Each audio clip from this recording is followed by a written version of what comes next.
बाबु हजुर आज हामी के खाँदैछौँ? वाटरमेलन। यस, वाटरमेलनलाई कसरी काटेर खाने हेर है त मेरो आइडिया। ल तल बस त बाबु, यहाँ उभिए त। ल है, अब पहिला यसलाई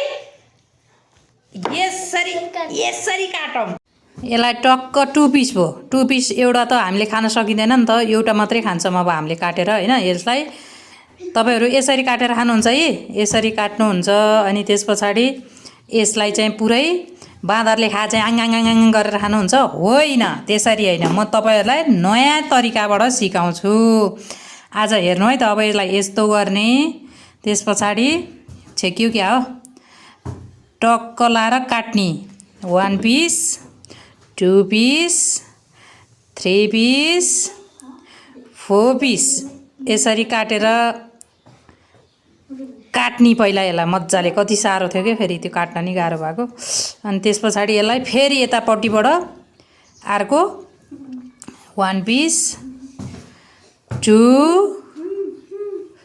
अनि त्यसपछि गएर 3 बनाएर यसरी पिस पिस बनाउने। पिस पिस बनाएपछि यसरी साना पिस भएपछि खान पनि सजिलो। ल हेर्नुहोस्, भित्रको गुदी कति पनि रहेन।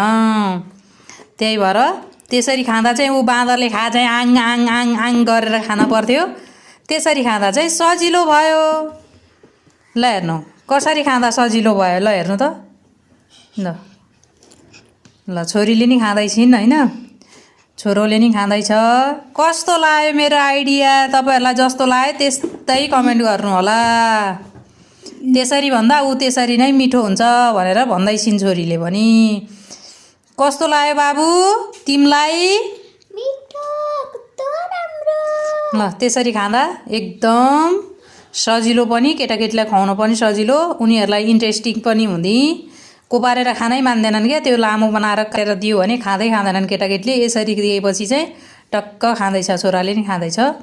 त्यसरी खाँदा चाहिँ भित्रको गुदी धेरै हुन्छ नि त, अनि त्यही भएर ल खरबुजा यसरी काटेर खानु होला। मेरो आइडिया चाहिँ यो हो।